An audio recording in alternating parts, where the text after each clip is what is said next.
नमो रियंगटाणं नमो सिद्धाणं नमो आयर्याणं नमो उवजायणं नमो लोये सव सावणं। अवाज आवे ने क्लियर? चत्तारी मंगलम अरियंता मंगलम सिद्धा मंगलम शाहू मंगलम केवली पंतो धर्म मंगलम। चत्तारी शरण पौजामी अरियंते शरण पौजामी सिद्धे शरण पौजामी शाहू शरण पौजामी केवली पंतो धर्म शरण पौजामी। આપણે ચોથું ગુણસ્થાન ચાલે છે અવિરત સમ્યક્ત્વ ગુણસ્થાન।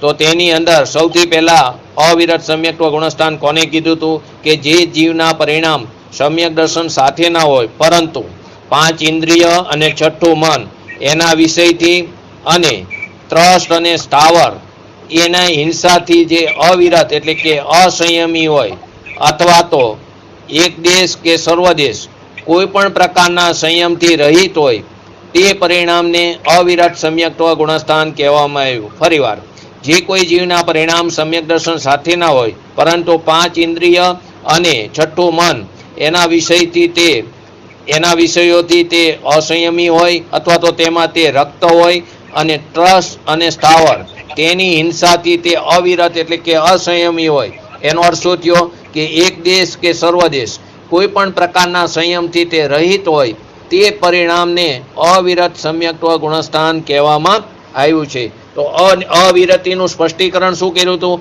પંચેન્દ્રિય અને મનના વિષયમાં પ્રવૃત્તિ, પંચેન્દ્રિય અને મનના વિષયમાં પ્રવૃત્તિ અને 6 પ્રકારના જીવોના હિંસાથી અવિરતિ, 5 સ્થાવર અને 1 ત્રસ। ત્રસની અંદર 2 ઇન્દ્રિયથી લઈને સંઘની પંચેન્દ્રિય સુધીના બધા જીવો આવી જાય તેની હિંસાથી તેને અસંયમી આવા અવિરતિના આ પ્રકારે 12 ભેદ છે। આ પ્રકારના અવિરતિને કિંચિત પણ ત્યાગ હોતો નથી। કયો તો કે 12 પ્રકારના જે અવિરતિના ભેદ છે તેનો ત્યાગ આ જીવોને હોતો નથી પરંતુ તેની અવિરતિમાં જે પ્રવૃત્તિ છે તે એના અભિપ્રાયમાં હે બુદ્ધિથી રહે છે, છોડવા યોગ્ય બુદ્ધિથી રહે છે, તેમાં તેને એકત્વ નથી, તેનો તે સ્વામી બનતો નથી તથા તેનું જે સદાચાર છે તે આગમ અનુસાર જ હોય છે। તેનું સદાચારનું જે પાલન કરે છે તે આગમ અનુસાર એનું અવશ્ય તેનું તે પ્રકારે પાલન હોય કરે છે। બીજી વાત આપણે કરી હતી અવિરતિની પરિભાષામાં તો કે અપ્રત્યાખ્યાન વર્ણ કષાય કર્મના ઉદયથી। અપ્રત્યાખ્યાન વર્ણ જે બીજી ચોકડી છે તેના કષાય કર્મના ઉદયથી તે ઉદયથી કેવો છે? અસંયમી। અસંયમી હોવા છતાં તેની અનંતાબંધીની 4 અને દર્શન મૌનિયની કાં તો 1 કાં 2 અથવા 3 એટલે કે 5, 6 કે 7 પ્રકૃતિનો ઉપશમ એટલે અનંતાબંધીની 4 અને દર્શન મૌનિયની 1 હોય તો 5, અનંતાબંધીની 4 અને દર્શન મૌનિયની 2 હોય તો 6 અને અનંતાબંધીની 4 અને દર્શન મૌનિયની 3 તો 7 એ પ્રકૃતિનો કાં તો ઉપશમ હોય કાં ક્ષય હોય કાં ક્ષયોક્ષમ। એવી દશામાં થવાવાળા જીવના ઔપશમિક ક્ષાયિક તથા ક્ષયોક્ષમિક જે ભાવ છે તેને અવિરત ગુણસ્થાન કહેવામાં આવે છે। એનો અર્થ શું થયો?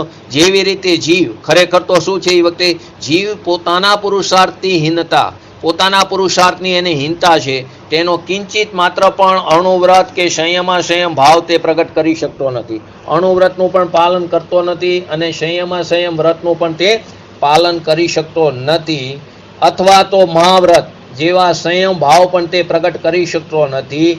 ત્યારે તેને અપ્રત્યાખ્યાન આદિ કસાય કર્મનો ઉદય પણ નિમિત્ત રૂપે છે। અહીં જીવ પોતે પોતાના પુરુષાર્થની હીનતા છે તેને કારણે તેને અણુવ્રત અને સંયમાસંયમ ભાવ પણ પ્રગટ નથી કરતો અને મહાવ્રત રૂપ સંયમ ભાવ તે પ્રગટ નથી કરતો। ત્યારે અપ્રત્યાખ્યાન વર્ણ આદિ કસાય કર્મનો ઉદય ત્યાં નિમિત્ત રૂપે હોય છે અને એવા સમ્યક દ્રષ્ટિ જીવને અવિરતિ સમ્યક દ્રષ્ટિ જીવ કહેવામાં આવ્યો છે। આ પ્રકારના જે ત્રણેય સમ્યક્ત્વના નવા કર્મની એટલે કે ત્રણેય સમ્યક દ્રષ્ટિ જીવમાં સમાનતા પણ છે અને અસમાનતા પણ છે। તો તેની અંદર સમાનતા શું છે? ત્રણેય સમ્યક્ત્વમાં 41 પ્રકારની કર્મ પ્રકૃતિનો બંધ થતો નથી। ત્રણેય સમ્યક્ત્વ વાળો ચોથા ગુણસ્થાન વાળો જ છે, આ એની સમાનતા થઈ। હવે જે અસમાનતા છે તો સાયિક સમ્યક્ત્વની પહેલા 2 વાર ત્રિકરણ પરિણામ થાય છે। હવે ગઈકાલ વાંચ્યું પ્રથમ ત્રિકરણ પરિણામ દ્વારા અનંતાબંધી ચતુષ્યનું શું થાય છે? વિસંયોજન થાય છે અને પછી દર્શન મોનિયના નાશ માટે ત્રિકરણ પરિણામ થાય છે અને ઔપશમિક જે સમ્યક્ત્વ છે તેને એક જ વાર ત્રિકરણ પરિણામ થાય છે. હવે આમાં આપણે થોડી વાત જોઈ લઈએ. પહેલી વસ્તુ વિસંયોજન કોને કહે? તો કે વિસંયોજન અનંતાબંધી જે ચોકડી છે ક્રોધ, માન, માયા, લોભ તેનું અપ્રત્યાખ્યાન આદિ એટલે બાકીની જે ત્રણ ચોકડી એટલે કે 12 કસાય ઈ અને 9 નો કસાય હાસ્ય, રતિ, અરતિ, શોક, ભય, જુગુપ્સા અને 3 પ્રકારના વેગ તેના 9 નો કસાયના કર્મરૂપ જે પરિણમિત થાય છે તેને વિસંયોજન કહે છે. એટલે અનંતાબંધીનું ત્યાં સંક્રમણ થાય છે એટલે કે 12 કસાય અને 9 નો કસાય ઈ કર્મરૂપ તે પરિણમિત થાય છે તેને વિસંયોજન કહે છે. અને આ વિસંયોજનનું કાર્ય ચોથા ગુણસ્થાનથી લઈને 7મા ગુણસ્થાન સુધી આ વિસંયોજનનું કાર્ય થાય છે. હવે એની અંદર આગળ 3 કરણ એટલે અધકરણ, અપૂર્વકરણ અને અનિવૃત્તિકરણ, એને 3 કરણ કીધા. અને આ 3 કરણ ઔપશમિક અને સાયિક સમ્યક દ્રષ્ટિ છે તેના માટે અનંતાબંધી જે કસાય ચતુષ્યની જે વિસંયોજન આપણે હમણાં સમજ્યા ને, અનંતાબંધી કસાય ચોકડીનું વિસંયોજન માટે કાં તો એ 3 કરણ ઉપયોગમાં આવે છે અને ચારિત્ર મોનિયની જે 21 પ્રકૃતિ છે, ચારિત્ર મોનિયની જે 21 4 જતી રહી એટલે બાકીની જે 21 પ્રકૃતિ છે તો ઔપશમિક હોય તો ઉપશમ થાય અને ક્ષાયિક હોય તો શું થાય? એનો ક્ષય થાય. તેના ઉપયોગ માટે અધકરણ આદિ 3 કરણ હોય છે. ફરીવાર ઔપશમિક અને ક્ષાયિક સમ્યક્ત્વ. સાયોગશમિક સમ્યક દર્શનમાં 3 કરણની જરૂર રહેતી નથી, પરંતુ ઔપશમિક સમ્યક દ્રષ્ટિ તથા ક્ષાયિક સમ્યક દ્રષ્ટિ માટે અનંતાબંધી કસાય ચતુષ્ય એટલે ક્રોધ, માન, માયા, લોભનું વિસંયોજન માટે અને ચારિત્ર મૌન્યની જે 21 પ્રકૃતિ જે બાકી રહી અનંતાબંધી સિવાયની તેનું કાં તો ઔપશમિક હોય તો ઉપશમ થાય છે અને ક્ષાયિક હોય તો તેનો ક્ષય થાય છે. તે કરવા માટે આ અધકરણ આદિ 3 કરણ હોય છે. એની અંદર વિશેષ જોઈ તો અધકરણ આદિ આ જે 3 કરણ છે તેનું કાર્ય શું છે? અનંતાબંધી કસાયના ચતુષ્યની વિસંયોજનાના સમયે અધકરણ, અપૂર્વકરણ અને અનિવૃત્તિકરણ આ 3 કરણ નિયમથી હોય છે. ક્ષાયિક સમ્યક્ત્વ માટે અધકરણ આદિ 3 કરણ હોય જ છે. ક્ષાયિક સમ્યક્ત્વ માટે અધકરણ આદિ એટલે કે આ 3 કરણ હોય જ છે. ઉપશમ શ્રેણીના આરોહણ માટે કોઈ જીવ જો ઉપશમ શ્રેણી ચડતો હોય તો એના આરોહણ માટે ચારિત્ર મૌન્યની કર્મની ઉપશમતા માટે અધકરણ આદિ 3 કરણ હોય છે. તો કે ત્યાં ઉપશમ શ્રેણીમાં જે જીવ ચડે છે ત્યાં ચારિત્ર મૌન્યની કર્મની ઉપશમ માટે તેને અધકરણ આદિ 3 કરણ હોય જ છે. 7મા સાતિશ્ય અપ્રમત વિરત ગુણસ્થાનમાં અધકરણ હોય. જે સાતિશ્ય અપ્રમત ગુણસ્થાનમાં આવે ત્યાંથી જ તે શ્રેણી ચડી શકે. 7માના 2 ભાગ પડે છે, સ્વસ્થાન અને સાતિશ્ય. તો સાતિશ્ય ગુણસ્થાનમાં એટલે કે બીજા ભાગમાં જે આવે છે તેને અધકરણ હોય છે.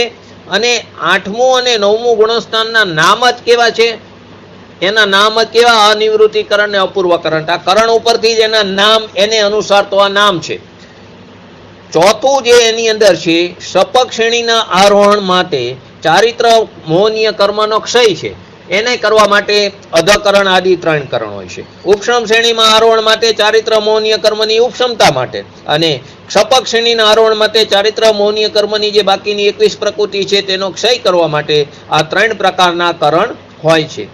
જો પહેલા ગુણસ્થાન પ્રથમ સમ્યક્ત્વથી મિથ્યાત્વ ગુણસ્થાનમાં આવેલા જીવને સાયોગશમિક સમ્યક્ત્વ સીધું પ્રાપ્ત કરવું હોય તો તેને અધકરણ અને અપૂર્વકરણ આ બંને કરણ હોય છે. એટલે પ્રથમ સમ્યક્ત્વ એટલે કે ઔપશમિક સમ્યક્ત્વમાંથી એટલે મિથ્યાત્વ ગુણસ્થાનમાંથી આવેલો જીવ હોય અને એને સાયોગશમિક સમ્યક્ત્વ પ્રાપ્ત કરવું હોય, શીઘ્ર પ્રાપ્ત કરવું હોય, શબ્દ શું હોય? શીઘ્ર પ્રાપ્ત કરવું હોય તો તેને અધકરણ અને અપૂર્વકરણ આ બંને કરણ છે. 5મું ગુણસ્થાન છે તેની પ્રાપ્તિ માટે અધકરણ અને અપૂર્વકરણ આ બંને કરણ આવશ્યક છે. એટલે મિથ્યાત્વ ગુણસ્થાનથી સીધો 5મા ગુણસ્થાનમાં ગમન કરવા વાળાને 3 કરણ હોય છે. સીધો મિથ્યાત્વમાંથી આવે તો 5મા ગુણસ્થાનમાં તેને ગમન કરવા માટે આ 3 કરણ હોય છે. સકલ ચારિત્ર એટલે કે છઠ્ઠા 7મું ગુણસ્થાન એટલે કે 7મા ગુણસ્થાનની પ્રાપ્તિ માટે પહેલું અને બીજું કરણ એટલે કે અધકરણ અને અપૂર્વકરણ તે નિયમથી હોય છે અને મિથ્યાત્વથી સીધા ઔપસમિક સમ્યક્ત્વની સાથે અપ્રમત એટલે કે સાતમા ગુણસ્થાનમાં પ્રવેશ કરવાવાળાને ત્રણેય કરણ હોય છે. આની વિગતવાર હજી વાત સમજવી હોય તો લબ્ધિસાર અથવા જય ધવલા પુસ્તકમાં છે.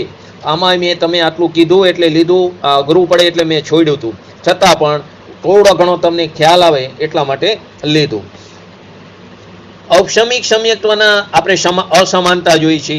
ઔપસમિક સમ્યક્ત્વના સમ્યક્ત્વ વિરોધી સાથે પ્રકૃતિની સત્તા બની રહે છે અને એનો કાર કેટલો છે?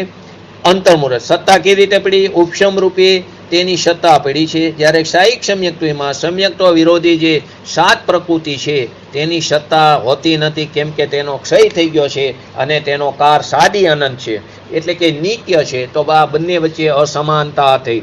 સાહિક સમ્યક દ્રષ્ટિની સમય સમયે ગુણ શ્રેણી નિજરા થાય છે. એ આપણે આગળ સમજશું, ગુણ શ્રેણી નિજરા કોને કે. અત્યારે એટલું સમજો કે ત્યાં સમયે સમયે ગુણ શ્રેણી નિજરા થાય છે. પૂર્વમાં મનુષ્ય કે તિર્યંચાયુનો બંધ ન કર્યો હોય તો તેને આ ભવમાં અથવા વધીને ત્રીજા ભવમાં તે મોક્ષ પામે છે. જો મનુષ્ય કે તિર્યંચાયુનો બંધ કર્યો હોય તો તેને આ ભવમાં અથવા તો એટલે કે જો બંધ બાંધ્યો હોય તો આ ભવમાં ન થાય, પરંતુ તે જીવ ચોથા ભવમાં એટલે કે વધારેમાં વધારે ચોથા ભવમાં તે મોક્ષ પામે. એટલે એનાથી વધારે કોઈ સાહિક સમ્યક દ્રષ્ટિ જીવ તે સંસાર દશામાં રહેતો નથી. જેને મનુષ્ય કે તિર્યંચાયુનો બંધ કર્યો હોય તે ચોથા ભવમાં મેક્સિમમ પ્રાપ્ત કરે છે. હવે સાહિક સમ્યક્ત્વની અપેક્ષાએ અસમાનતા કીધી તો એમાં સમ્યક્ત્વ મોહનીયનો ઉદય હોવાથી, સમ્યક દર્શનમાં સમ્યક્ત્વ મોહનીયનો ઉદય હોવાથી તેમાં ચલ મલ અગાઢ દોષ હોય છે અને આ ચલ મલ અગાઢ દોષને કારણે સાયોગસમિક સમ્યક દ્રષ્ટિ જીવ તે શ્રેણી ચડવાનો પુરુષાર્થ પણ કરી શકતા નથી. તો સમ્યક્ત્વમાં સમ્યક્ત્વ મોહનીયનો ઉદય છે અને એને કારણે તેને ચલ મલ અગાઢ દોષ છે. તો તે દોષ કેવા છે? તો કે તે કેવલી ગમ્ય છે અને તેનો નાશ થવામાં વાર પણ નથી લાગતી. આ સમ્યક્ત્વ પલ્યના અસંખ્યાત્મા ભાગમાં છૂટી પણ શકે છે અને આને માટે ત્રિકરણ પરિણામ પણ આવશ્યક નથી અને આ સમ્યક્ત્વમાં ગુણ શ્રેણી નિજરા પણ થતી નથી. તો આ અપેક્ષાએ તે સાયોગસમિકની અપેક્ષાએ અસમાનતા બતાવી. આપણે સમ્યક્ત્વનો કાર એ આપણે જોયું હતું. પછી આગળ પ્રથમવાર ઔપસમિક સમ્યક્ત્વ થયા પછી એકવાર મિથ્યાત્વમાં જવું અનિવાર્ય છે? તો કે ના. એકવાર ઔપસમિક સમ્યક્ત્વ થયા પછી કોઈ જીવ મિથ્યાત્વમાં જઈ શકે, પરંતુ એવો કોઈ નિયમ નથી કે અનિવાર્ય ત્યાં જઈ શકે. પરંતુ ઔપસમિક સમ્યક્ત્વનો કાર પૂરો થયા પછી કોઈ જીવ સાયોગસમિક સમ્યક દ્રષ્ટિ પણ થઈ શકે, સમ્યક મિથ્યાત્વ દ્રષ્ટિ જીવ પણ થઈ શકે એટલે કે ત્રીજા ગુણસ્થાનમાં પણ જઈ શકે અને સાસાધન સમ્યક દ્રષ્ટિ એટલે કે બીજા ગુણસ્થાનમાં પણ જઈ શકે છે. હવે ગઈકાલે એક પ્રશ્ન લીધો હતો, જેણે આજે સમ્યક્ત્વની પ્રાપ્તિ કરી અને જેણે અનેક વર્ષો પહેલા સમ્યક્ત્વની પ્રાપ્તિ કરી તે બંનેની શ્રદ્ધા અને ચારિત્ર ગુણમાં કોઈ અંતર ખરું કે નહીં? તો સામાન્ય કથનની અપેક્ષાએ કોઈ અંતર નથી, બંને સમાન. કયો સામાન્ય અપેક્ષા? કે બંનેને મિથ્યાત્વને અનંતાબંધી કસાઈ ચોકડીને અનુદયપૂર્વક અહીંયા વિતરાગતા પ્રાપ્ત થઈ છે. તે અપેક્ષાએ તે બંનેનું કેવું છે? વિતરાગ સમાન છે. પરંતુ ત્રણ જે કસાઈ ચોકડી પડેલી છે તેને કોઈ જીવને મંદ ઉદય હોય છે, કોઈને મંદતર અને કોઈને મંદતમ ઉદય હોય છે. તે અનુસાર અથવા પોતાના વ્યક્તિગત જે પુરુષાર્થ છે તે અપેક્ષાએ ત્યાં અંતર પડી શકે છે. ચારિત્ર અપેક્ષાએ વિચાર, તો કે અહીં જે ચારિત્ર છે ત્યાં સ્વરૂપાચરણ ચારિત્ર છે તે આપણે ગઈકાલે વિગતવાર વાત જોઈ હતી. કાર અપેક્ષાએ વિચાર, તો કે કાર અપેક્ષાએ વિચારમાં ચોથા ગુણસ્થાનમાં જગન્ય કાર ચોથા ગુણસ્થાનનો કેટલો છે? અંતર્મુહૂર્ત. ચારે ગતિનો જીવ, ચારે ગતિનો ભવ્ય જીવ સમ્યક્ત્વની પ્રાપ્તિ કરી શકે છે. એક ભવથી બીજા ભવમાં સમ્યક્ત્વને સાથે લઈને જઈ શકે છે. ચારે ગતિનો ભવ્ય જીવ સમ્યક્ત્વની પ્રાપ્તિ કરી શકે છે. એક ભવથી બીજા ભવમાં પણ તે સમ્યક્ત્વની સાથે જાય છે. તે ઓછામાં ઓછું ત્યાં એક અંતર્મુહૂર્ત રહે છે, એનાથી ઓછું ત્યાં રહી શકતો નથી. એટલું તો મિનિમમ ત્યાં એક અંતર્મુહૂર્ત રહે છે. તેનો જગન્ય કાર કેટલો છે? એક અંતર્મુહૂર્ત. હવે તેનો ઉત્કૃષ્ટ કાર દેવગતિની અપેક્ષાએ સાધિક 33 સાગર છે. કેટલો છે? 33 સાગર તો કરો, પણ સાધિકની અંદર 1 કોટી પૂર્વમાં એક અંતર્મુહૂર્ત ઓછું એટલો કાર અંદર ઉમેરાઈ જાય તે સાધિક 33 સાગર તે દેવ ગતિની અપેક્ષાએ એમાંય પણ અનુત્તર વિમાન વાસી જે દેવ છે કે જેનું આયુષ્ય 33 સાગરોપમ છે તેની અપેક્ષાએ તેનો ઉત્કૃષ્ટ કાર કેટલો છે સાધિક 33 સાગર. સાતમી નરકનો જે જીવ છે તે સાતમી નરકના જીવના એવો નારકીની અપેક્ષાએ તેનો કાર કેટલો છે ઉત્કૃષ્ટ 33 સાગરમાં 6 અંતર્મુહૂર્ત ઓછા. મનુષ્યની અપેક્ષાએ તેનો ઉત્કૃષ્ટ કાર કેટલો છે સાધિક 3 પલ્ય. સાધિક એટલે 3 પલ્યથી વધારે, પરંતુ અહીંયા 3 પલ્યની અપેક્ષાએ ખૂબ જ ઓછું માટે ત્યાં શબ્દ મુકાય છે બધામાં સાધિક. જે કોઈ મેઇન અંતર છે તેનાથી થોડું એના પ્રમાણમાં ખૂબ જ અલ્પો અહીંયા સાધિક શબ્દ મુકાય છે. તો કે સાધિક 3 પલ્ય છે કોનું મનુષ્યની અપેક્ષાએ, અને તિર્યંજ ગતિની અપેક્ષાએ કેવું છે 3 પલ્ય. તો આ એક અંતર્મુહૂર્તથી લઈને સાધિક 33 સાગરોપમ સુધીનો વચ્ચેનો જેટલો પણ સમય છે તે તેનો મધ્યમ કાર છે. હવે ગમનાગમન આમાંથી ક્યાં થાય છે તો કે કોઈ પણ અવિરત સમ્યક્ત્વ ગુણસ્થાન વાળો દ્રવ્યલિંગી મુનિરાજ હોય કે જે પોતાના નિજ શુદ્ધાત્માના પુરુષાર્થ પૂર્વક ધ્યાન કરે તો તે તરત જ આગળના સમયે તે 7મો ગુણસ્થાન અપ્રમત સંયત ગુણસ્થાન વાળો ભાવલિંગી મુનિરાજ બની જાય છે. કન્ડિશન શું છે? ચોથા ગુણસ્થાનમાં પણ કેવો હોવો જોઈએ? દ્રવ્યલિંગી મુનિરાજ હોવું જરૂરી છે. તે પોતાના સ્વભાવના આશ્રય નિજ શુદ્ધાત્માના આશ્રય જો પુરુષાર્થ પ્રબળ કરે તો તે 7મા ગુણસ્થાનનો ભાવલિંગી મુનિરાજ બની શકે છે. ચોથા ગુણસ્થાનમાં તો એક કસાઈ ચોકડીના અભાવથી અવાજ આવે છે ને? એલાવ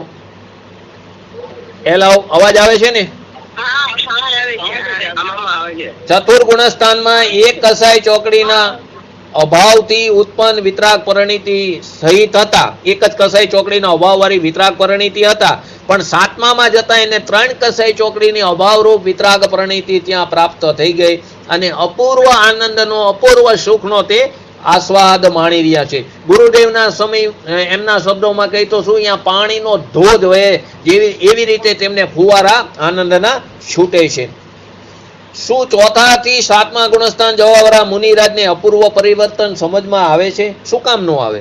કે જે આત્મા અવશ્ય સમજમાં આવે, પરંતુ એ આત્મા પોતાના રાગ દ્વેષ ક્રોધ આદિ વિકારી ભાવોનો અનુભવ કરી શકે છે, તો તે આત્મા ચારિત્ર ગુણનો વ્યક્ત સુખદ પરિણામનો અનુભવ શું કામ ન કરી શકે? જે રાગદ્વેષ આદિ વિકારી ભાવનો અનુભવ કરી શકે છે તે પોતાના સુખદ સ્વભાવના પરિણામનો અનુભવ શું કામ ન કરી શકે?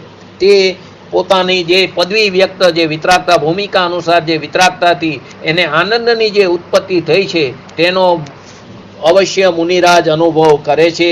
તેમને ત્યાં એક વસ્તુ ધ્યાન રાખવી, તેમને ત્યાં ગુણસ્થાન જાણવાનો વિકલ્પ નથી હોતો, તેથી તેમને ગુણસ્થાનનું જ્ઞાન નથી હોતું, પરંતુ તેમને પોતાના સ્વભાવનો આનંદ ચોક્કસપણે એમને હોય છે, એનો અનુભવ તે કરી શકે છે.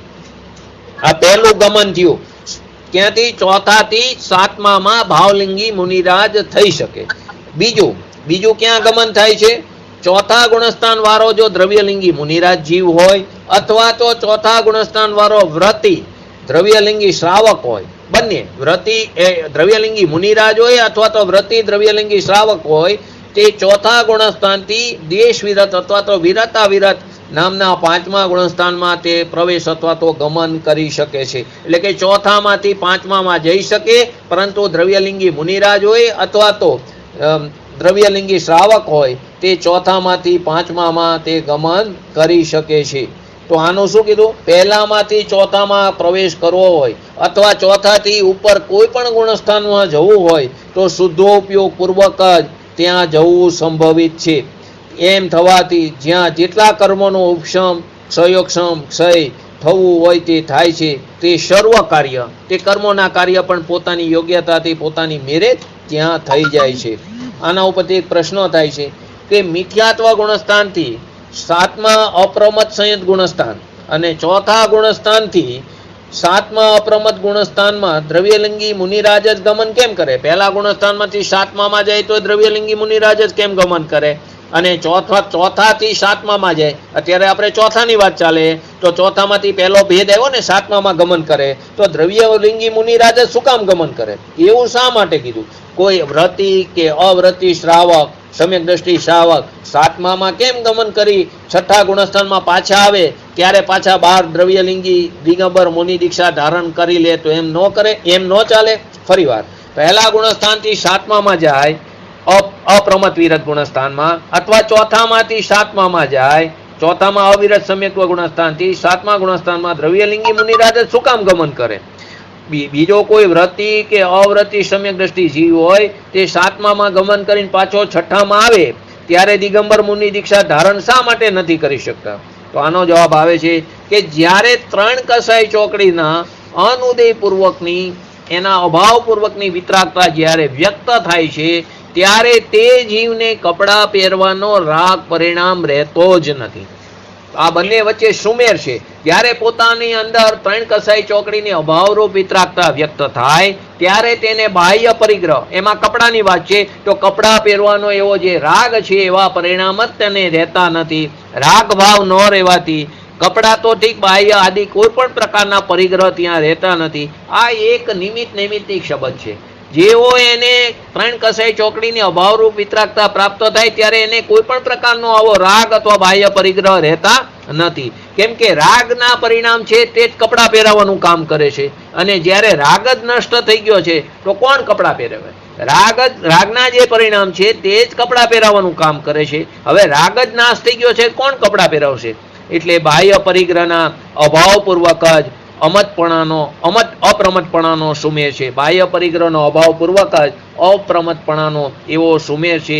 એવો જ બંને વચ્ચેનો સહજ નૈમિત્તિક સંબંધ છે. માટે સાતમા અપ્રમત ગુણસ્થાનની પ્રાપ્તિ પહેલા જ કપડા તો ઠીક, પણ આદિ બાહ્ય બધા પરિગ્રહનો બુદ્ધિપૂર્વક ત્યાગ પહેલા ગુણસ્થાનમાં, ચોથામાં અથવા પાંચમા ગુણસ્થાનમાં કસાઈની મંદ હોય કે મંદતર હોય કે મંદતમ હોય તે ઉદયમાં તેને આ પ્રકારના બુદ્ધિપૂર્વક તેનો ત્યાગ, કપડા આદિ બાહ્ય પરિગ્રહનો ત્યાગ થઈ જાય છે.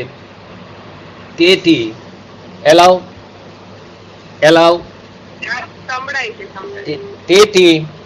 તેથી શું કીધું? તેને આ બધા કપડા પહેરવાનો ત્યાગ થઈ જાય છે. તેથી દ્રવ્યલિંગી મુનિરાજ સાતમા ગુણસ્થાનમાં ગમન કરે છે. અવાજ આવે છે ને?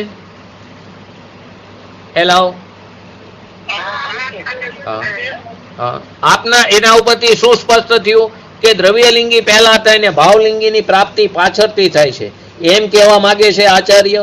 પહેલા શું થાય? દ્રવ્યલિંગી, પછી ભાવલિંગીની પ્રાપ્તિ થાય એમ કહેવા માંગે છે. તો કે હા, દ્રવ્યલિંગી પૂર્વક જ ભાવલિંગી થાય છે એવું જ વસ્તુનું સ્વરૂપ છે ને એવું જ ભગવાનની દિવ્યવાણીમાં આવ્યું છે. દ્રવ્યલિંગી ન હોય ત્યાં સુધી ભાવલિંગી થતા નથી. પરંતુ એક બીજી વસ્તુ પણ છે, બધા દ્રવ્યલિંગી તે ભાવલિંગી નથી બનતા. જે દ્રવ્યલિંગી મિથ્યા દ્રષ્ટિ છે તે જો પોતાનો સ્વભાવનો આશ્રય નહીં કરે તો તે સંસારમાં રખડે છે. જેમ આપણે પણ અનંતવાર આવું દ્રવ્યલિંગી મુનિ પર ધારણ કર્યું છે. પરંતુ જેટલા ભાવલિંગી છે તે નિયમથી કેવા છે? દ્રવ્યલિંગી છે. માટે દ્રવ્યલિંગી પૂર્વક જ ભાવલિંગી હોય છે એવી જ વસ્તુ વ્યવસ્થા છે. તો હવે પાછો નવો પ્રશ્ન કરે છે. સામાન્ય વ્યક્તિ માટે તો તમે કહો છો કે દ્રવ્યલિંગી પૂર્વક જ ભાવલિંગી થાય તે નિયમ બરાબર છે, પરંતુ તીર્થંકર આદિ જે મહાપુરુષો છે ને, 169 મહાપુરુષ છે, એક કાર ચક્રમાં એક જે કાર છે એમાં એક ઉત્સર્પિણી ને એક અસર્પિણી, તો એક કારની અંદર કાર પરિવર્તનમાં કેટલા 169 જે મહાપુરુષ છે તો તેમને તો પહેલા ભાવલિંગી થઈ જાય ને, એમ એને તો ચાલે ને 169 મહાપુરુષને. આપણા બધા માટે બરાબર નિયમ છે કે દ્રવ્યલિંગી પૂર્વક ભાવલિંગી થાય. તો કે ના, એક હોય 3 કારમાં પરમાર્થનો પંથ, બધા માટે એક જ સરખો છે. જૈન ધર્મમાં કોઈ વિશેષ વ્યક્તિ માટે કંઈ વિશિષ્ટ વાત હોતી નથી. એમાં મોક્ષની પ્રાપ્તિ માટે કોઈ પણ પ્રકારની છૂટછાટ નથી. વસ્તુ સ્વરૂપ તો કેવું છે? બધા માટે સમાન જ છે. વૈરાગ્ય ઉત્પન્ન થવાથી, જેમ કે આજનો આપણે મહાવીર સ્વામી ભગવાનનો જન્મ કલ્યાણક દિવસ છે તો એમની જ વાત કરી આપણે. વૈરાગ્ય ઉત્પન્ન થવાથી તીર્થંકર થવાવાળા યુવા મહાવીરે પણ વૈરાગ્ય ઉત્પન્ન થયો, અને તીર્થંકર થવાવાળા જે યુવા મહાવીર છે તે પણ શું કરે છે? વનમાં જઈને અલંકાર, મુગટ આદિ આભૂષણો અને વસ્ત્રોનો બુદ્ધિપૂર્વક ત્યાગ કર્યો છે. ફરીવાર, વૈરાગ્ય ઉત્પન્ન થવાવાળા તીર્થંકર આદિ યુવા મહાવીરે પણ વનમાં જઈને બાહ્ય બધા પરિગ્રહનો અને વસ્ત્રનો બુદ્ધિપૂર્વક ત્યાગ કર્યો અને કેશલોચ કરીને તે ક્યાં થઈ ગયા? દિગંબર મુનિ બની ગયા. આ રીતે તેમને દ્રવ્યલિંગી ધારણ કર્યું મુનિ દશા અને પોતાના ધ્યાનમાં બેસીને શુદ્ધ ઉપયોગ પોતાના સ્વભાવના આશ્રયે પ્રાપ્ત કરી અને 3 કસાઈ ચોકડીની અભાવરૂપ વિતરાગતા પ્રાપ્ત કરીને મુનિ યોગ્ય ચારિત્રપણું ત્યાં તેમને પ્રાપ્ત કર્યું અને મુનિ યોગ્ય ચારિત્રપણું પ્રાપ્ત થયા પછી શપક શ્રેણી માંડીને તેમને કેવળ જ્ઞાન પ્રાપ્ત કરી અને દિવાળીના દિવસે તેમને પોતાની મોક્ષ દશા પ્રાપ્ત કરી. આ પ્રકારે તીર્થંકર થવાવાળા યુવક મહાવીરને પણ દ્રવ્યલિંગી પૂર્વક જ ભાવલિંગી થયું. આ રીતે દ્રવ્યલિંગી અને ભાવલિંગીનો પણ પરસ્પર સુમેળ છે અને બધા જીવો માટે આ અનાદિથી છે. એવું નથી કે અત્યારે આ ઊંડા સર્પિણીકાર છે માટે આમ છે, એમ નહીં. અનાદિથી આ જ પ્રકારે નિયમ છે. નિયમ હોય એટલે બધા કાળ માટે એક સરખો હોય અને આગળ પણ અનંતકાળ સુધી આ જ પ્રકારે થશે, તેમાં કોઈ પણ ફેરફાર નથી. પાછો એમાં નવો પ્રશ્ન થયો. તીર્થંકરની વાત એવી તો તીર્થંકર તો પોતાની 8 વર્ષની ઉંમરમાં જ પંચમ ગુણસ્થાન વ્રતિ શ્રાવક થઈ જાય ને. તીર્થંકર જેટલા જે કોઈ જીવ તીર્થંકર થવાના છે તેની 8 વર્ષની ઉંમરમાં જ તે 5મા ગુણસ્થાન વ્રતિ શ્રાવક થઈ જાય ને. એવું પાર્શ્વ પુરાણ શાસ્ત્રોમાં તેનો ઉલ્લેખ છે. તો એમ કહેવાનું મતલબ શું છે? તો કે પાર્શ્વ પુરાણ જે છે, પાર્શ્વ પુરાણ તો કે તે પ્રથમાન યોગનું શાસ્ત્ર છે. ત્યાં સ્થૂળ રૂપથી સામાન્ય કથન કર્યું છે. ત્યાં તીર્થંકર થવાવાળો જે જીવ છે એ જીવનો 8 વર્ષનો જે બાળક છે તીર્થંકર વાળો, તેનું બાહ્ય આચરણ પંચમ ગુણસ્થાન વતી શ્રાવકની સમાન છે. 5મા ગુણસ્થાનમાં નથી, પણ પંચમ ગુણસ્થાન વ્રતિ શ્રાવક સમાન હોય છે એમ કહેવાનો ત્યાં ભાવ છે. આચાર્યોએ પણ 12 તીર્થંકરના જીવનને આદર્શ બનાવીને સાધકના જીવોને, જે કોઈ જીવ પોતાની સાધક દશા પ્રાપ્ત કરવા માંગતા હોય એવા સાધક જીવોને તેમના જીવન જીવવા માટેની, તેમના જેવું જીવન જીવવા માટેની પ્રેરણા આપી છે. બીજી વાત એ છે સાથે તીર્થંકર હોય, ચક્રવર્તી હોય એવા વિશિષ્ટ પદવી ધારક જે મહાપુરુષો છે તેને અણુવ્રતરૂપ અલ્પ પુરુષાર્થ હોતો નથી. તેમને તો સીધા મહાવ્રતોને જ અંગીકાર કરે છે. તેમનો પુરુષાર્થ પણ પ્રબળ હોય છે. તે સીધા મહાવ્રતોને મુનિ યોગ્ય ચારિત્રપણું પ્રાપ્ત કરે એવો એમનો પુરુષાર્થ હોય છે. તેમનો પુરુષાર્થ પણ કેવો છે? મહાન છે. તો પછી એક નવો પ્રશ્ન થયો કે આચાર્ય કુનકુન આચાર્ય દેવે અષ્ટપાઉડમાં ભાવપાઉડની ગાથામાં તેમણે 73 નંબરની ગાથામાં એમ કીધું કે પહેલા તમે ભાવલિંગી પ્રગટ કરો અને ત્યારબાદ દ્રવ્યલિંગીને સ્વીકાર કરવાની પ્રેરણા આપી. તમે તો એમ કીધું પહેલા દ્રવ્યલિંગી થવું આવશ્યક છે ને ત્યાં શું કીધું? પહેલા ભાવલિંગી પ્રગટ કરો ત્યારબાદ દ્રવ્યલિંગીને સ્વીકાર કરવાની પ્રેરણા આપી. એમ કહેવાનો મતલબ શું છે? તો આચાર્યશ્રીએ એ ગાથામાં સમ્યક દર્શનને ભાવલિંગ કીધું છે. શું કીધું છે? સમ્યક દર્શનને ભાવલિંગ કીધું છે. તેનો અર્થ શું થયો? મિથ્યાત્વ આદિ દોષોને છોડીને ત્યાં સમ્યક દર્શનની પહેલા પ્રાપ્તિ કરો. સમ્યક દર્શન વગર મુનિપણાનો યથાર્થ પુરુષાર્થ થતો નથી એમ કહેવાનો મતલબ છે. તેથી શું કીધું? પહેલું સમ્યક દર્શન પ્રગટ કરો અને ત્યારબાદ સંયમ આદિ ધારણ કરો. તો સૌથી પહેલું મિથ્યાત્વની ગ્રંથિ તોડવી તે પ્રથમ દ્રષ્ટિએ અપેક્ષાએ નિગ્રંથતા બતાવી છે. સૌથી પહેલા મિથ્યાત્વની ગ્રંથિ તોડીને સમ્યક દર્શનની પ્રાપ્તિ કરવી તે પહેલામાં પહેલીની દ્રષ્ટિની અપેક્ષાએ શું કીધું? નિગ્રંથતા છે. આચાર્ય કુનકુન આચાર્ય દેવે નગ્નતા જ મોક્ષ માર્ગે એમ પણ સ્પષ્ટ કીધું છે. તો કે તો નગ્નતા જો મોક્ષ માર્ગ હોય તો પછી મુનિપણું શું કામ માની? અમે 3 કસાઈ ચોકડીની અભાવરૂપ વિતરાગતા શું કામ કરવાની જરૂર? તો કે આ કથન જે છે તે વ્યવહાર નહીંનું છે. તે બાહ્ય નિમિત્તની અપેક્ષાએ સાચું હોવા છતાં પણ નિશ્ચયની અપેક્ષા રાખે છે. એક નહીંને સ્વીકાર કરવાથી સમ્યક એકાંતના બદલે મિથ્યા એકાંત થઈ જાય છે અને મિથ્યાત્વનો પ્રસંગ ઊભો થાય છે. તેથી શરીરની નગ્નતાની સાથે 28 મૂળગુણ દ્રવ્યલિંગનું પાલન કરવાની સાથે 3 કસાઈ ચોકડીની અભાવરૂપ વિતરાગ પરિણીતિ હોવી જોઈએ. બાહ્યથી નગ્ન નિગંબરપણું અને અંતરથી પણ નગ્નપણું, કોઈ પણ પ્રકારનો વિકલ્પ ન હોય એવું. અંતરથી પણ નગ્ન નિગંબરપણું અને બાહ્યથી પણ નગ્ન દિગંબરપણું અને સાથે 28 મૂળગુણોનું પાલન, 5 મહાવ્રતોનું પાલન, 5 સમિતિનું પાલન, 3 ગુપ્તીનું એટલે કે 13 પ્રકારનું ચારિત્ર, 28 મૂળગુણોનું પાલન અને બાહ્યમાં નગ્નતા અને અંતરમાં 3 કસાઈ ચોકડીની અભાવરૂપ વિતરાગતા, તે જ 6ઠા 7મા ગુણસ્થાનવાળા ભાવલિંગી મુનિરાજ છે અને આ બંનેનો સમન્વય તેને હોય છે. હજી આગળ આપણે ગમનની વાત ચાલી રહી છે. ચોથામાંથી 7મામાં ગયા, ચોથામાંથી ક્યાં આવ્યા? 5મામાં આવ્યા. હવે ચોથા ગુણસ્થાનમાંથી અવિરત સમ્યક દ્રષ્ટિ જે ચોથું ગુણસ્થાન છે તેમાંથી જો સમ્યક મિથ્યાત્વ નામના દર્શનમોનીય પ્રકૃતિનો જો ઉદય આવી જાય, એટલે કે મિશ્ર દર્શનમોનીય કર્મની પ્રકૃતિ જે સત્તામાં પડી હતી અને તે પોતાના અપરાધથી પોતાના પૂર્વના કુસંસ્કારવત તે મિશ્ર ભાવરૂપ થઈ જાય, એટલે પોતાના નબળાઈને કારણે તે પૂર્વના કુસંસ્કારને કારણે પોતાના અપરાધને કારણે તેને દર્શન મોહનીયની જે મિશ્ર દર્શન મોહનીય કર્મની જે સત્તા પડી હતી તે ઉદયમાં આવી જાય તો તે ત્રીજા ગુણસ્થાનમાં પ્રવેશ કરે છે. એટલે કે ચોથામાંથી ત્રીજામાં આવી જાય તેને સમ્યક મિથ્યાત્વ નામના દર્શન મોહનીયની બહારની અપેક્ષાએ કર્મની અપેક્ષાએ તે પ્રકૃતિનો ઉદય આવે છે અને અંતરમાં તેને પોતાના અપરાધ પૂર્વ કુસંસ્કારને કારણે તેને મિશ્ર ભાવરૂપ થઈ જાય છે, તે એનો પુરુષાર્થ નબળો પડે છે. ચોથું ગમન ક્યાં થાય છે?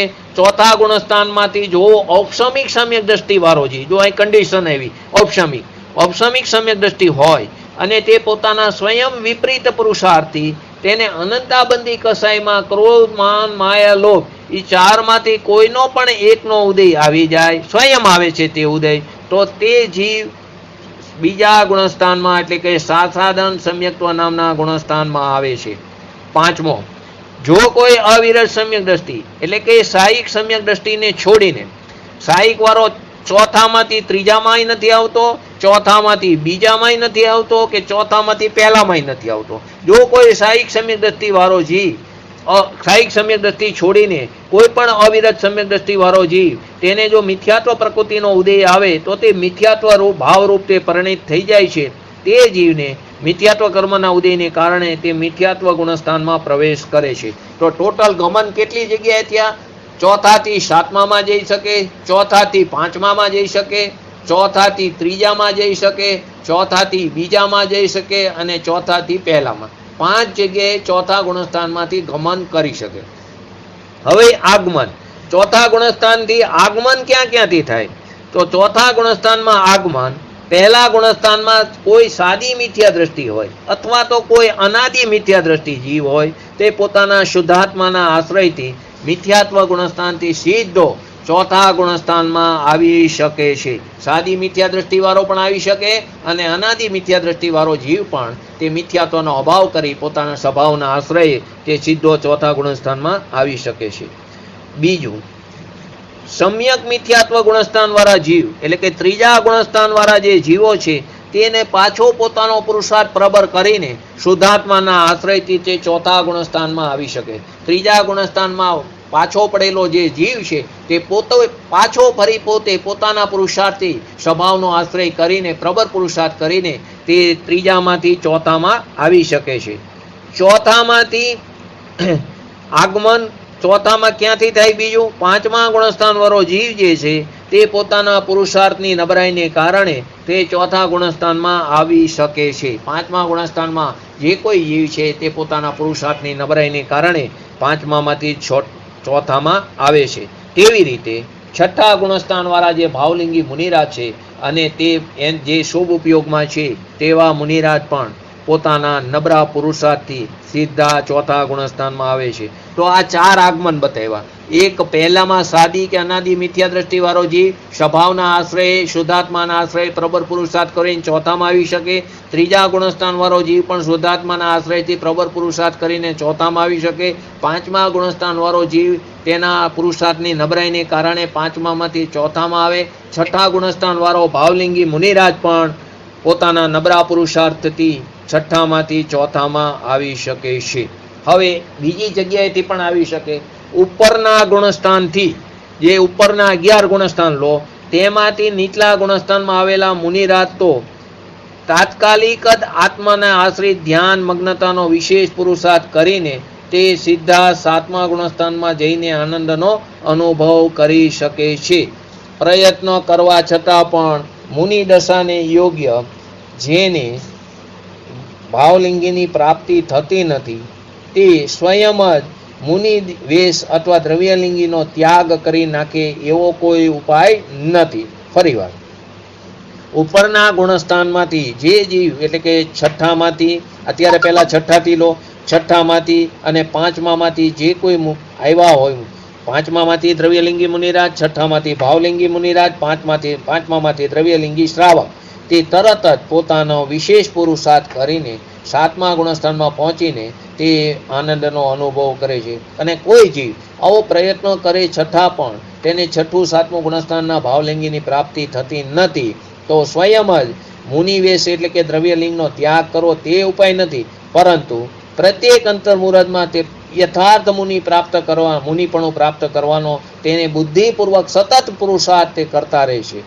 જેવી રીતે એક આપણે પ્રથમ અનુયોગનો એક્ઝામ્પલ લો. આચાર્ય વારાણસેન નામના આચાર્ય હતા, તેના શિષ્ય હતા પુષ્પડાલ, તેને પણ આવો પ્રયત્ન કરીને મુનિપદમાં સ્થિર થવાના એને પણ અનેક પ્રયત્નો કર્યા છે. આગમના અધ્યયનથી એ વાત સ્પષ્ટ થઈ જાય છે. અનેક દિગંબર મુનિરાજ પોતાનું મુનિ જીવન અર્થાત મનુષ્ય જીવનના અંતિમ સમય સુધી દ્રવ્યલિંગી મુનિ જ બની રહે. ઘણા એવા મુનિરાજ છે દ્રવ્યલિંગી મુનિરાજ, તે મનુષ્ય જીવન પૂરું થાય ત્યાં સુધી દ્રવ્યલિંગી મુનિ જ રહે, તેને એવો પ્રબળ પુરુષાર્થ ઉપડતો નથી. અને આગળના ભવમાં જે દ્રવ્યલિંગી મુનિરાજ છે તે 9મી ગ્રીવક 31 સાગરોપમ સુધીનું આયુષ્ય પણ ભોગવે, પરંતુ તે ભાવલિંગી તે બન્યા ન હોવાથી તે 9મી ગ્રીવકમાં દ્રવ્યલિંગી મુનિરાજ જાય છે. આ આપણને આગમમાં કથન જોવા મળે છે. તેના ઉપરથી શું નક્કી થયું કે ગૃહિત વ્રતોનો ત્યાગ કરવો તે ઉપાય સાચું કારણ નથી. બહારના જે વ્રતોનો ત્યાગ કરવો, એ તો દ્રવ્યલિંગી મુનિરાજ હતા, બહારના વ્રતોનો ત્યાગ કર્યો છતાં પણ તેમને વિતરાગતા પ્રાપ્ત ન થઈ, તેથી બાહ્ય વ્રતોનો ત્યાગ કરવો તે સાચો ઉપાય નથી. વ્રતોને અનુસાર આંતરિક જીવન પણ કેવું હોવું જોઈએ? વિતરાગમય હોવું જોઈએ. તેનું આંતરિક જીવન પણ કેવું હોવું જોઈએ? વિતરાગમય ધર્મમય બનાવવાનું એને કર્તવ્ય છે. હવે આગળનું છે કે આગળ કયું આવ્યું, પછી એક હજી આગમન બાકી છે 11માં, એટલે કે ઉપશમ શ્રેણીની અપેક્ષાએ ઉપશમ શ્રેણીના 4 ગુણસ્થાન, 8મું ગુણસ્થાન, 9મું ગુણસ્થાન, 10મું અને 11મું, આ 4 ગુણસ્થાનમાં જો કોઈ જીવને મરણ થઈ જાય તો તે સીધો ચોથા ગુણસ્થાનમાં આવે છે. આગમન ચાલે છે ને, તો ક્યાંથી આવી શકે? તો કે છઠ્ઠામાંથી આવી શકે, પાંચમામાંથી આવી શકે, ત્રીજામાંથી આવી શકે અને પહેલામાંથી આવી શકે. અને પાંચમું, આ ઉપશમ શ્રેણીના જેટલા પણ એની અપેક્ષાએ ઉપશમ શ્રેણીના જે 4 ગુણસ્થાન છે તેમાં જો મરણ થઈ જાય તો તે સીધો ચોથા ગુણસ્થાનમાં આવે છે. મરણના અંતિમ સમય સુધી તે શ્રેણીનું જે ગુણસ્થાન હોય છે તે જ ગુણસ્થાન રહેશે, પરંતુ જેવો તે વિગ્રહ ગતિમાં જાય તો પહેલા સમયથી તેનું ગુણસ્થાન ચોથું થઈ જાય. વિગ્રહ ગતિમાં 3 ગુણસ્થાન મેં કીધા હતા ને, પહેલું, બીજું અને ચોથું, તો ચોથું ગુણસ્થાન આ રીતે પણ આવે. ઉપરથી જે કોઈ જીવ ઉપશમ શ્રેણીના જે 4 ગુણસ્થાન છે તેમાં જો કોઈ જીવનું મરણ થાય તો તે સીધો વિગ્રહ ગતિમાં જતા તેને ચોથું ગુણસ્થાન થઈ જાય છે. મરણના અંતિમ સમય સુધી તેને જે ઉપશમ શ્રેણીનું જે ગુણસ્થાન છે તે ગુણસ્થાન ચાલુ રહે છે. આ પ્રકારે ગમન પણ થયું અને આગમન પણ થયું.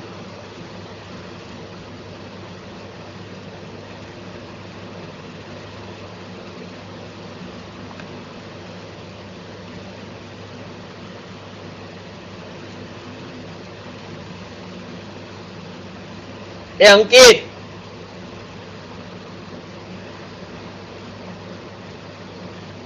અંકિત, અંકિત, આ લગાડી દે, ફરી વાર કપાઈ ગયો.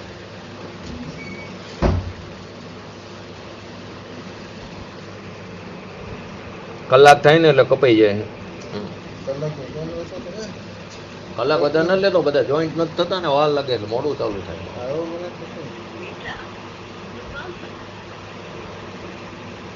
શું થયું? હા રાજા, હું તને કરું પછી. બધા નીકળી જશે પછી.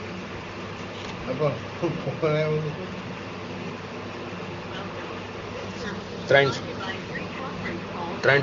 306. લગાડી કે સીધું તો બોલે પેલા તોય થઈ જાય. પછી invalid આવશે.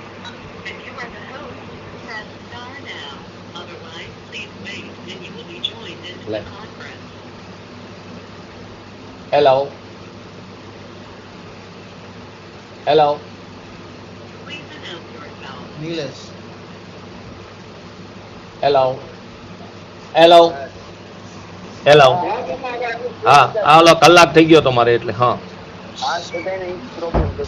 હા સાદી કે અનાદિ કોઈ પણ મિથ્યા દ્રષ્ટિ જીવ મનુષ્ય જે સીધું મિથ્યાત્વથી અવિરત ગુણસ્થાનની પ્રાપ્તિ કરી શકે, સાદી હોય કે અનાદિ કોઈ પણ મિથ્યા દ્રષ્ટિ જીવ હોય તે સીધું મિથ્યાત્વથી ચોથા ગુણસ્થાનની પ્રાપ્તિ કરી શકે, તો તેના માટે કોઈ વિશેષ પાત્રતા આવશ્યક છે? આના માટે કોઈ વિશેષ પાત્રતા જોઈ? તો કે હા, બંને મિથ્યા દ્રષ્ટિઓના સમ્યક્ત્વ માટે પુરુષાર્થ તથા પાત્રતા કેવી છે? સમાન છે. બંને પ્રકારનો મિથ્યા દ્રષ્ટિ જીવ હોય ને સમ્યક્ત્વ માટે જે પુરુષાર્થ તથા પાત્રતા કેવી જોઈ? સરખી જોઈ, સમાન જ છે. હા એટલું જરૂર છે કે જેની પાત્રતા વિશેષ હોય તે શીઘ્ર જ સમ્યક્ત્વ રૂપી રત્નને પ્રાપ્ત કરી શકે છે. વિશેષ કારણોની પાત્રતાને પાત્ર જ મિથ્યા દ્રષ્ટિ તે ચોથા ગુણસ્થાનની પ્રાપ્તિ કરી શકે છે. બીજો કોઈ પણ મિથ્યા દ્રષ્ટિ જીવ તે ચોથા ગુણસ્થાનની પ્રાપ્તિ કરી શકતો નથી. માટે પાત્રતા પણ આવશ્યક છે અને સાથે પુરુષાર્થ પણ આવશ્યક છે. તો હવે અહીં પ્રશ્ન થયો, ચોથા ગુણસ્થાન વાળો જે જીવ છે તેની પ્રાપ્તિ કરવા માટે પાત્રતાનું સ્વરૂપ શું છે? તો સૌથી પહેલું એનું સ્વરૂપમાં કીધું ગૃહિત મિથ્યાત્વનો પૂર્ણ ત્યાગ આવશ્યક છે. આ આખા પ્રશ્નનો જવાબ આપણા માટે ખૂબ જ અગત્યનો છે. જો સૌથી પહેલું ગૃહિત મિથ્યાત્વનો પૂર્ણ ત્યાગ આવશ્યક છે. એટલે કે ગૃહિત મિથ્યાત્વ એટલે આ ભવે નવું ધારણ કરેલી કોઈ પણ વિપરીત માન્યતાનો પૂર્ણ ત્યાગ આવશ્યક છે. જેવી રીતે રાગી દેવી દેવતાઓને, રાગી દ્વેષી જે દેવી દેવતા છે તેને માનવા પૂજવા, એવા મિથ્યા દ્રષ્ટિ જીવને ચોથું ગુણસ્થાન પ્રાપ્ત થઈ શકતું નથી. તેના માટે તેને વિતરાગી, સર્વજ્ઞ અને હિતોપદેશી એટલે સાચા આપ્ત જે સાચા દેવ છે અને જેની વિતરાગતાની પોષક વાણી જે છે એવું જે સાચું શાસ્ત્ર છે અને છઠ્ઠા સાતમા ગુણસ્થાનમાં ઝૂલવાવાળા જે ભાવલિંગી દિગંબર મુનિ છે તે જ સાચા સાધુ અથવા ગુરુ છે, એવું દ્રઢ શ્રદ્ધા જેને છે તે જ મિથ્યા દ્રષ્ટિ જીવ તે સમ્યક દર્શનને પ્રાપ્ત કરી શકે છે. તે જ સમ્યક દ્રષ્ટિ થવાને લાયક છે. શું કીધું? ગૃહિત મિથ્યાત્વનો પૂર્ણ ત્યાગ જરૂરી છે. રાગી દ્વેષી દેવી દેવતાઓનો માનવા પૂજવા વાળો મિથ્યા દ્રષ્ટિ જીવ તે ક્યારેય સમ્યક્ત્વની પ્રાપ્તિ કરી શકતો નથી. તેના માટે વિતરાગી, સર્વજ્ઞ અને હિતોપદેશી દેવ જ જે સાચા જે દેવ છે અને જેની વાણી વિતરાગતાની પોષક હોય એવી વાણી જે છે તેઓ જે સાચું શાસ્ત્ર છે અને છઠ્ઠા સાતમા ગુણસ્થાનમાં ઝૂલવાવાળા ભાવલિંગી મુનિરાજ તે સાચા ગુરુ છે, એવી દ્રઢ શ્રદ્ધા જે મિથ્યા દ્રષ્ટિ જીવને છે તે જ સમ્યક દ્રષ્ટિ થવાને પાત્ર છે. સાથે પુરુષાર્થ તો જરૂરી છે. આ પાત્રતા છે. પુરુષાર્થ કરે પણ પાત્રતા ન હોય તો પણ ન થાય, પાત્રતા હોય ને પુરુષાર્થ ન કરે તો પણ ન થાય. સાચા દેવ શાસ્ત્ર ગુરુની અંતરંગ અને બહિરંગ લક્ષણ દ્રષ્ટિથી નિર્ણયાત્મક જ્ઞાન શ્રદ્ધા વગર કોઈ ગમે એટલો પ્રયાસ કરે તો તે ચોથા ગુણસ્થાનને પ્રાપ્ત કરી શકતો નથી. સાચા દેવગુરુ શાસ્ત્રનું એનું અંતરંગ લક્ષણ, તેનું બહિરંગ લક્ષણ, એની એવી દ્રષ્ટિથી નિર્ણયાત્મક જ્ઞાન, પોતે નિર્ણય કરે તેવું જ્ઞાન, એવી શ્રદ્ધા વગર તે ગમે એટલો ખૂબ પુરુષાર્થ કરે પ્રબળ તો પણ તે ચોથા ગુણસ્થાનને પ્રાપ્ત કરી શકતો નથી. દેવ, શાસ્ત્ર, ગુરુ આ ત્રણમાંથી કોઈની પણ એકની યથાર્થ શ્રદ્ધા ન હોય તો પણ તેની ત્રણેયની શ્રદ્ધા સાચી નથી. દેવની શ્રદ્ધા સાચી હોય ને શાસ્ત્ર ગુરુની ન હોય તો એને ખરેખર ત્રણેયની શ્રદ્ધા સાચી નથી. તો ત્રણેયની યથાર્થ શ્રદ્ધા હોવી જરૂરી છે. ત્રણમાંથી કોઈ પણ એકની યથાર્થ શ્રદ્ધા ન હોય તો ત્રણેયની ખરેખર સાચી શ્રદ્ધા નથી. હવે જે વાત છે તે આપણને ઘણી લાગે છે. આ તે ઘણી ગૃહિત મિથ્યાત્વમાં આપણે આ ગુરુદેવના શિષ્ય થઈને જો ગૃહિત મિથ્યાત્વમાં પડ્યા હોય તો આપણે ખરેખર તે ગુરુના શિષ્ય કહેવાને લાયક નથી. હવે જે આપણી વાત એ આવે સાથે અન્યાય, અનીતિ અને અભક્ષ્યના બાહ્ય ત્યાગરૂપ સદાચારી જીવન વગર ધર્મ સમજમાં આવો પણ કઠણ છે. જો તમે અન્યાયરૂપી કાર્ય કરતા હોય, અનીતિનું કાર્ય કરતા હોય અને અભક્ષ્યનું ભક્ષણ કરતા હોય, આવું જે કરતા હોય તે જીવને ધર્મ સમજમાં આવો ખૂબ જ મુશ્કેલ છે. તો આ ત્રણેય વસ્તુનો બાહ્ય ત્યાગરૂપ સદાચારી જીવન વગર ધર્મ સમજમાં આવો ખૂબ જ મુશ્કેલ છે. જૈનની કુરાચાર પાલન કરવાવાળાને 8 મૂળગુણો, આપણે પ્રશ્નમાં પણ આ બધી વસ્તુ આવી ગઈ હતી. 8 મૂળગુણો એટલે કે 5 ઉદુંબર ફર અને 3 મકાર, તેનો ત્યાગ તેને ન હોય તો તે સમ્યક્ત્વની પ્રાપ્તિની પાત્રતા પણ તેનામાં નથી. એટલે 5 પ્રકારના ઉદુંબરનો ફર અને મધ, માંસ અને મદિરા. માંસ અને મદિરાનું તો સેવન ન હોય, પરંતુ ડાયરેક્ટલી કે ઇનડાયરેક્ટલી મધનું સેવન થતું હોય તો પણ સમ્યક્ત્વની પાત્રતાને લાયક નથી. ઘણી એલોપેથિક દવામાં મધ આવતું હોય તો ખાસ વાંચીને લેવું. તે હની નથી ને, તેની અંદર લખેલું હોય જો હની હોય તો તેવી દવા ન વાપરવી. જો તમે આ દવાનું અજાણતા પણ સેવન કરશો તો તમારી સમ્યક્ત્વની પ્રાપ્તિની પાત્રતા ચાલી જાય છે. એટલે ખાસ આ વસ્તુ સમજવી જરૂરી છે. કેમ કે 5 ઉદુંબર ફરો પણ કદાચ આપણે ન એનું સેવન કરતા હોય, પરંતુ માંસ મદિરાનું પણ સેવન ન થતું હોય, પણ મધનું સેવન આવું રીતે ઇનડાયરેક્ટલી એલોપેથિક દવામાં આવી જાય તો ખાસ ધ્યાન રાખીને અંદર સૂચના અંદર લખેલી જ હોય, કન્ટેન વાંચીને દવાનું સેવન કરવું જોઈએ. બીજું, અન્યાય. અન્યાયની અંદર જે કામને સરકાર પણ અયોગ્ય માને છે, જે કામને સરકાર કેવું માને છે? અયોગ્ય. સમાજ પણ એને અયોગ્ય માને છે. જે કામ દંડને યોગ્ય છે, મનુષ્યને જે કામ જેલમાં નાખે, દેશ નિકાલ કરે, ફાંસી આદિની સજા આપે, એવું કોઈ પણ કામ કરવાવાળો મનુષ્ય કેવો છે? અન્યાયી છે અને તે સમ્યક્ત્વની પ્રાપ્તિ માટે અપાત્ર છે. જે કામ સરકાર અથવા તો સમાજમાં નિંદાને પાત્ર છે અથવા તો તે દંડને પાત્ર છે, તેવું કોઈ પણ કામ કરવાવાળો મનુષ્ય તે અન્યાયી છે અને તે સમ્યક્ત્વની પ્રાપ્તિ કરવા માટે અપાત્ર ઠરે છે. ત્રીજી વસ્તુ, આ વસ્તુ આપણા સમાજમાં બહુ જ લાગે છે ઠેક ઠેકાણે. ઘણીવાર આ વસ્તુનું આચરણ, આ વસ્તુ ખરેખર એના જીવનમાં બનતી હોય અને તે પ્રવચન આદિ એટલે કે સ્વાધ્યાય આદિ પણ કરાવતા હોય તો ખરેખર તે સ્વાધ્યાય કરવાને લાયક નથી અને સ્વાધ્યાય કરાવવાને પણ લાયક નથી. એટલે આ વસ્તુ ખાસ સમજો. જે કામને લીધે જૈન સમાજ અથવા તો જૈનેશ્વર સમાજ પણ મનુષ્યની નિંદા કરે, જે કામને માટે જૈન સમાજ પણ નિંદા કરે અને જૈન સિવાયનો અન્યમતી સમાજ પણ મનુષ્યની નિંદા કરે, એવું કાર્ય તે અનીતિની શ્રેણીમાં આવે છે. એવું કાર્ય શેની શ્રેણીમાં આવે છે? અનીતિની. જેમ કે વૃદ્ધ માતા પિતાની સેવા ન કરવી. શું વાત એવી? પહેલી, વૃદ્ધ માતા પિતાની. ઘણાના ઘરમાં આ પ્રોબ્લેમ હોય છે. વૃદ્ધ માતા પિતાની સેવા ન કરે અને બહાર તમે ધર્મની વાતો કરો, ધર્મમાં પ્રવર્તન કરતા હોય, ધર્મનું આચરણ કરતો હોય એવો ડોર કરતા હોય, અથવા તો પોતે સ્વાધ્યાય કરાવતા હોય અને પોતાના વૃદ્ધ માતા પિતાની તે સેવા ન કરતા હોય, તે સમ્યક્ત્વની પ્રાપ્તિ માટે અપાત્ર ઠરે છે. એવું શાસ્ત્રમાં રત્નકર શ્રાવકાચારમાં પણ લખેલું છે. આ મારા ઘરની વાત નથી. અનીતિનું જે કામ જૈન સમાજ અથવા જૈનેતર સમાજ પણ એ મનુષ્ય નિંદા કરતો હોય, એ બધું કામ અનીતિની કોટીમાં આવે છે. જેની અંદર પહેલું શું કીધું? વૃદ્ધ માતા પિતાની સેવા ન કરવી.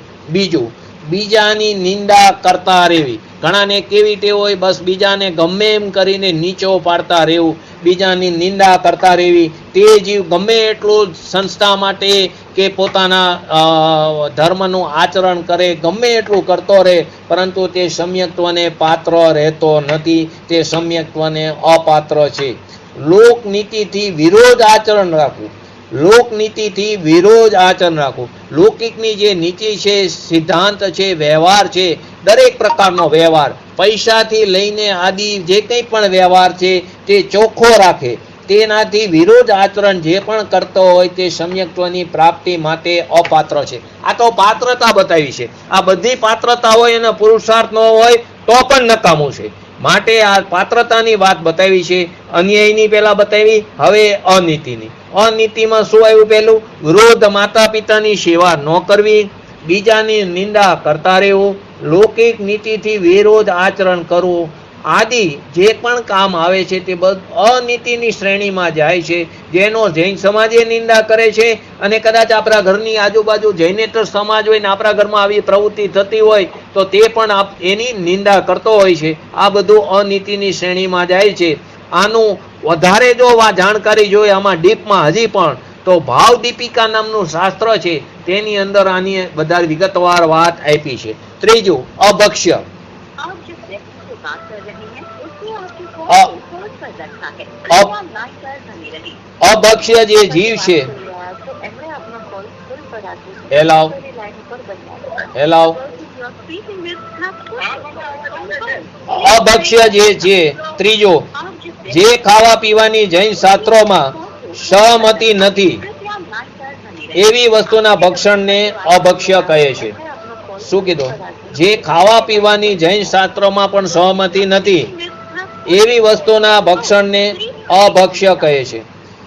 જેમ કે અનંતકાય જીવ જેમાં છે એવા પદાર્થ કાંદા, લસણ, મૂરા, બટેટા, શકરકંદ, ગાજર આદિ જમીન કદનું ભક્ષણ કરતો હોય, રાત્રિ ભોજન કરતો હોય, અર્ગણ પાણી વાપરતા હોય. જો અર્ગણ પાણી આપણે કેટલી જગ્યાએ વાપરીએ, આપણે બિસ્લેરીની બોટલ લઈ છે ને તો એ આપણે જે કોઈ બધા હું હોય કે તમે હોય આ બધા પ્રકારનું જે પાણી આપણે પીએ છીએ તે અર્ગણ પાણી છે અને તે અર્ગણ પાણી આપણે વાપરી છીએ માટે આપણે સમ્યક્ત્વની પાત્રતાને ખોઈ બેઠા છીએ. રાત્રિ ભોજન કરી છીએ તે પણ સમ્યક્ત્વની પાત્રતાને પછી ભલે ને ગમે એટલા સ્વાધ્યાય વાંચતા હોય કે કરાવતા હોય પરંતુ તે સમ્યક્ત્વને પાત્ર નથી. અભક્ષ્ય ચીજનું ભક્ષણ કરતો હોય, ખરેખર રાત્રિ ભોજન કરતો હોય તે ગાદી ઉપર બેસીને પ્રવચન કરવાને લાયક નથી.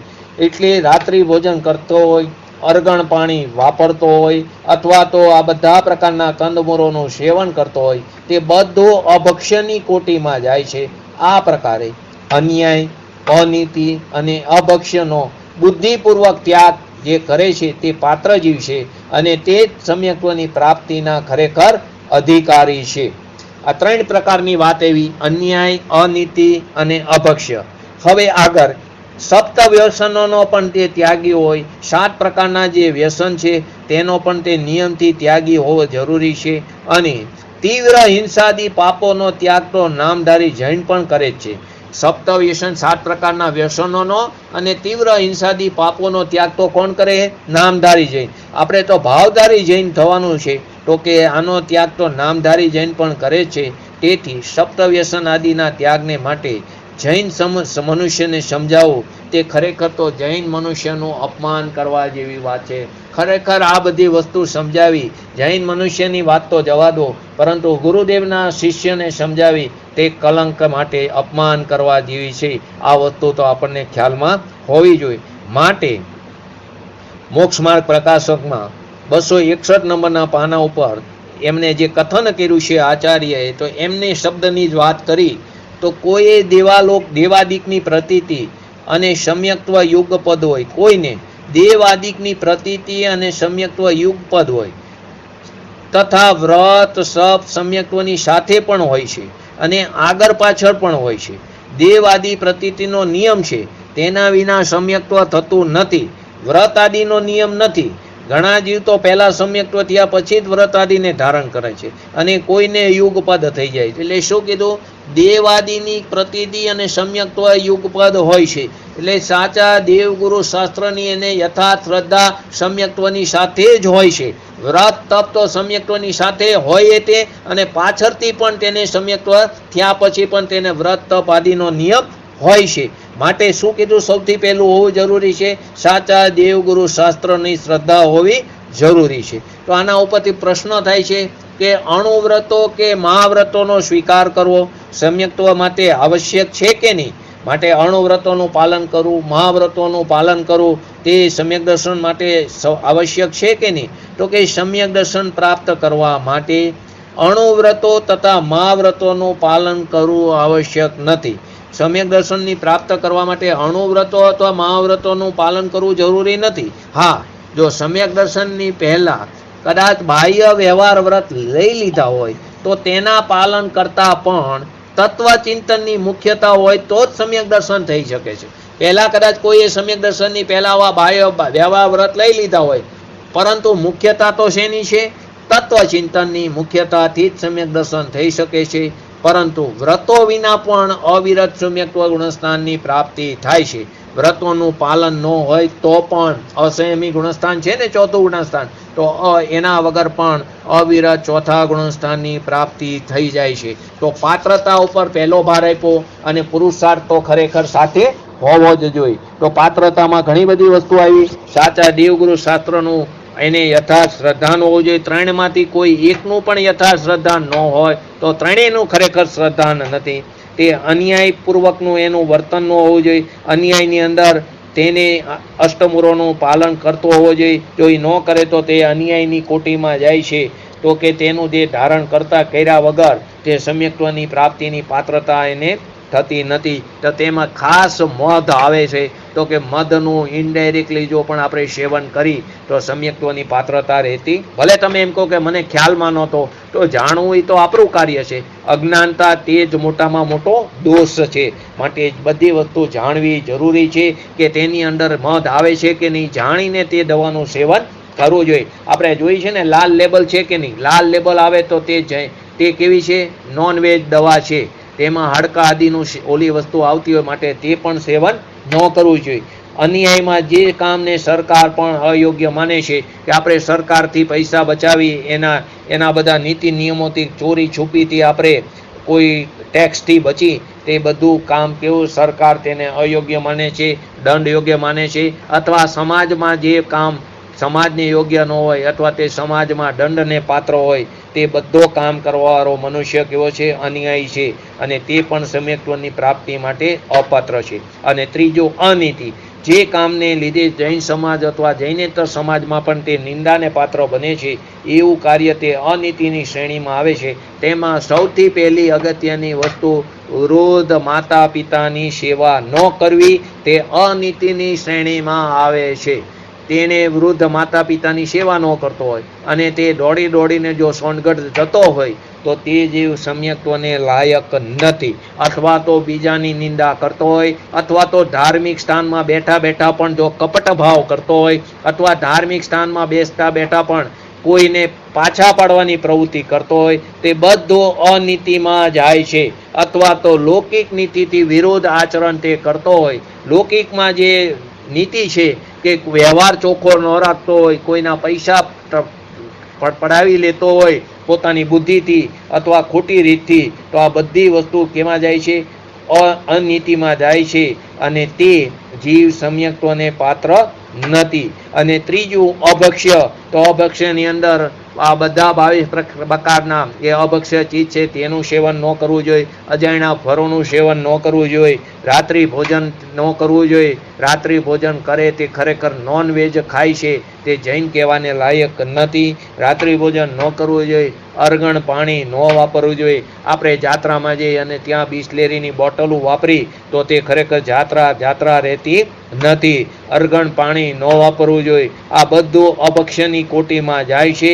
માટે અન્યાય, અનીતિ અને અભક્ષ્યનો બુદ્ધિપૂર્વક ત્યાગ કરવો જોઈએ, તો જ તમે સમ્યક્ત્વની પ્રાપ્તિની પાત્રતાને લાયક છો. અને છેલ્લું 7 પ્રકારના વ્યસનો અને તીવ્ર હિંસાદી પાપોનો ત્યાગ તો જો નામધારી જૈન પણ કરતો હોય તો સમ્યક્ત્વની પ્રાપ્તિ માટે તો આ જરૂરી છે. 7 પ્રકારના વ્યસનોનો ત્યાગ અને તીવ્ર હિંસાદી પાપોનો ત્યાગ તે હોવો જરૂરી છે.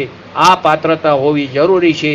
તેના માટે તેને અણુવ્રતો કે મહાવ્રતો ન હોય તો ચાલે, પરંતુ આ પાત્રતા તો હોવી જોઈએ. પરંતુ જો બાહ્ય વ્રતોનું પાલન કરતો હોય, પરંતુ જો તેને તત્વચિંતન ન હોય તો પણ સમ્યક દર્શન થતું નથી. એટલે બાહ્ય વ્રતોનું કદાચ વ્યવહાર વ્રતનું પાલન કરતો હોય, પરંતુ તત્વચિંતન હોવું જરૂરી છે. પોતાના આત્માના આશ્રય પુરુષાર્થ કરવો જરૂરી છે. તેને જ સમ્યક્ત્વની પ્રાપ્તિ થાય છે. હવે આવતીકાલે આ ગુણસ્થાનની અંદર વિશેષ અપેક્ષા, આની અંદર વિશેષ અપેક્ષા હજી બાકી છે. હજી કદાચ 1 કે 2 દિવસ થશે, કદાચ કાલે જ પૂરું થઈ જશે. તો આવતીકાલે ચોથા ગુણસ્થાનનો આ છેલ્લો અધ્યાય રહેશે. કોઈ પ્રશ્ન હોય તો પૂછો.